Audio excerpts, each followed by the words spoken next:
Ladies and gentlemen, I am sick. That is why this video is late. You might also hear fireworks in the background, but I want to get this video out already. This has been your spoiler alert. The episode opens with a shot overlooking a large crop field surrounded by buildings at the base of ruined pre-war skyscrapers. We very quickly realize in the next shot that this is Shady Sands in the past. And I must say, it still really looks like it was built either near or within the Boneyard, which is Fallout's name for downtown Los Angeles.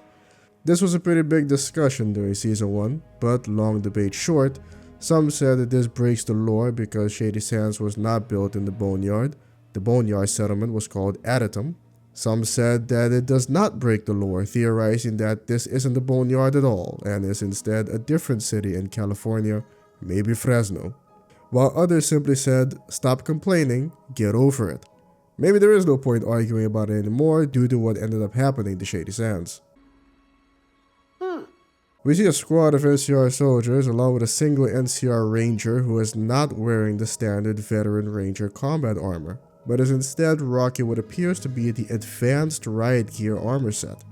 You can easily tell that it's the advanced version because the standard version doesn't feature the armored shoulder pads, and the elite version has a helmet that features these little tubes right here. Patrolling the Mojave almost makes you wish for a nuclear winter. I already know some people saw this guy and went, oh look, it's your average New Vegas fanboy. But anyway, the guy is brain controlled. He holds a jury-rigged atom bomb that looks suspiciously similar to the one in Megaton in Fallout 3, just smaller. It's revealed that Maximus' father did not invest enough skill points into explosives, and the bomb activates a failsafe, which is a 3-minute countdown to detonation. I'm not sure what the trigger was supposed to be, but Hank setting it off remotely I guess seems likely, even though he's quite far away and underground, but whatever. Doesn't really matter. However, this is the sturdiest refrigerator in history. If the detonation was doing this farther away, there's no way a regular fridge was gonna avoid getting obliterated that close to the explosion. They sure don't make him like they used to. Cut to Hank literally washing his hands of it. I told you to keep your fucking head down. If you listen to me, you will still be fucking alive right now. Stupid fuck. We still need some extra info to piece together exactly how this went down though. So far, the series of events are as follows. Lucy's mom, Rose, took her children from the vault and found Shady Sands. Hank goes after her and finds her. She refuses to return to the vault, but Hank was allowed to take the children anyway. Then years later, this caravan shows up with the bomb and levels the city. Somehow Hank was allowed to take his children back from Rose willingly. Maybe he convinced Rose that the vault is safer for children. However, Shady Sands was the capital of the NCR. They had law enforcement, and even back then must have been swarming with military personnel as well. There was nothing Hank could do if he decided to take the children by force. Vault 4 chalkboard timeline notwithstanding, the script for the final episode of Season 1 outlines that Shady Sands was nuked in 2283, not 2277. The entire event of Rose leaving the vault and Hank taking back his children all happened in 2277.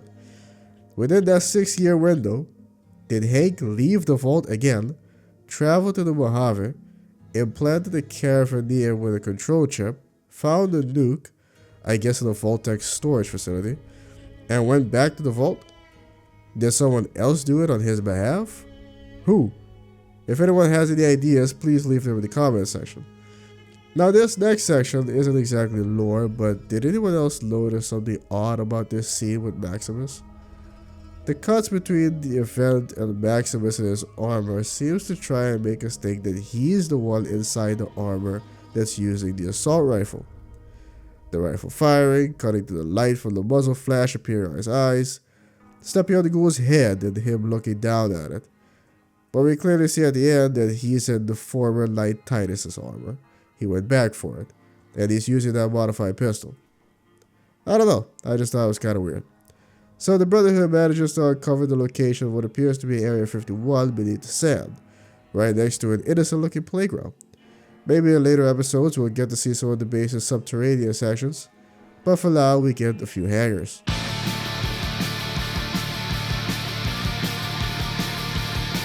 Now inside of the hangars we have a few things apart from the weapons, including these horn looking things that I am unable to identify. But over here on the right corner, the silhouette from beneath the tarp makes me think that this is an alien spaceship. like the one we see crash land in Fallout 4. In fact, it must be because the soldiers uncovered the frozen corpse of a Zetan. That is what these aliens are called, Zetans.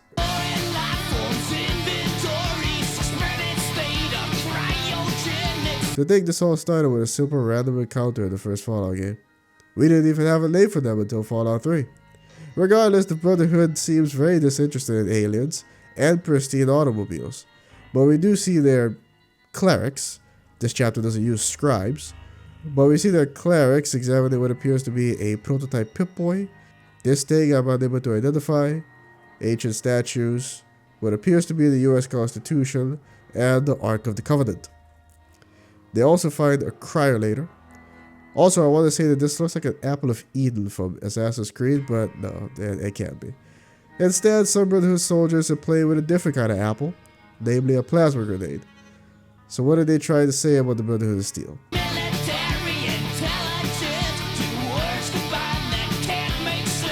It's confirmed that the different chapters have grown very, very differently apart.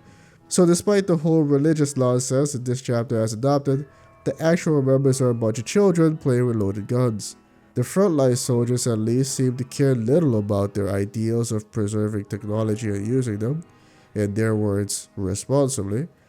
The clerics are telling them that their duty is to, quote, fix the fallen world. They probably don't even know the name of their founder, Roger Maxon. So 4 different Brotherhood of Steel chapters come together for a meeting. Maximus' group, the Knights of San Fernando, along with the Coronado chapter, the Yosemite chapter, and the Grand Canyon chapter. That cursed place. The great controversy is that the Commonwealth chapter, led by Elder Arthur Maxon, were not invited, along with a whole host of other chapters that are out there.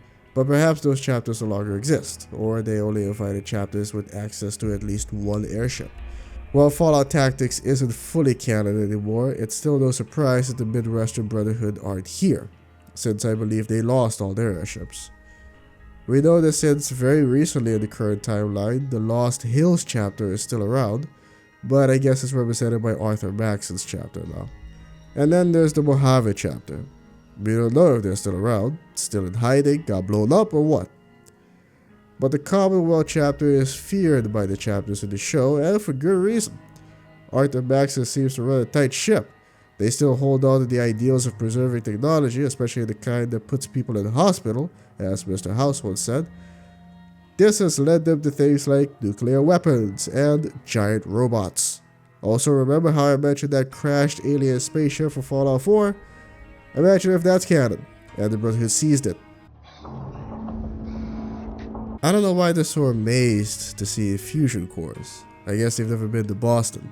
We were drowning in those things over there. Another thing that seems to separate the rest of the chapters from the Commonwealth chapter is the allocation of resources, primarily human resources. You see, sparring matches within military organizations are not unfounded. In fact, I believe it's even encouraged to keep one's skills sharpened. However, fighting to the point of probable injury is ill-advised, and fighting to the death is downright stupid. Especially when you're actively planning to go to war against an admitted superior force in the post-apocalypse. You can't afford to throw bodies away. And yet, that's exactly what they allow to happen. This is dumb.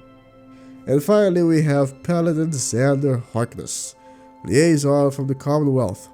We'll see what happens with him, but what I want to point out is his last name. We know of one person with that last name, and it was in Fallout 3.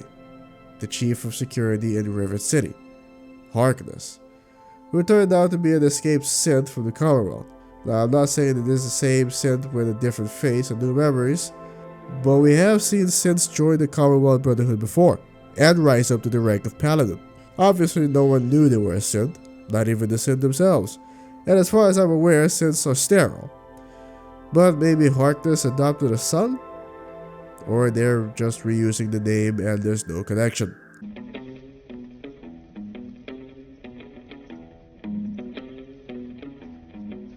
Second episode, and we get another song that was featured in New Vegas. Hopefully this trend continues. But anyway, Lucy and the ghoul come upon a ruined hospital with someone screaming for help from it. This sets up another opportunity for Lucy to get in trouble due to her own ignorance. because they find the people yelling for help, and the ghoul immediately recognizes who they belong to. And any New Vegas fan would as well after hearing Tunics, you awful far west, ain't you? their legion, alright? Caesar's legion, aka Caesar's legion. There's a man and a woman. They're both dressed like slaves, which tells me that they were sent here to look for supplies and then abandoned when they were attacked by rat scorpions. The small ones are called bark scorpions. The big one is a full rat scorpion. Anyway, they're attacked. The ghoul reverse pickpockets a grenade into the rat scorpion, and Lucy goes back to not realizing what she's doing. When I get her home, I'll come back for you. If you didn't left plot armor, I would doubt that very much. You speak Latin? Many people have spoken Latin. Some of them were quite pleasant. You're kind and profligate. Yeah, who belongs on a cross, I'm sure. I'm headed to Las Vegas. You shouldn't. In my call, Vegas would be one of the first pieces of the old world to burn. I don't want to see you get raped by the wrong people. That phrasing would indicate that there are, well, would you look at that? The right people have arrived. And what happened to the slave? He buggered off. So he has, he's scarping. But Lucy decides that the best course of action is to press on. And granted, she could have tried to turn around and leave, but I don't think she would have gotten very far. Are there still pigs in the Fallout universe? I can't seem to recall any. I know there's pig rats, but that's about it. I am nice. I'm here to tell you right now, we don't care. Let me tell you. And in lesser news, Hank is still fruitlessly killing mice and men, and Norm is manipulating pre-war idiots. You think Bud Askins made mistakes? Bud Askins' entire purpose was a mistake. Well, Oh my god, Claudia, we're trying to have a conversation here. And that's it. This video is coming out very late. Like I said at the beginning, I'm sick. I guess I'll go back to bed and watch the third episode now.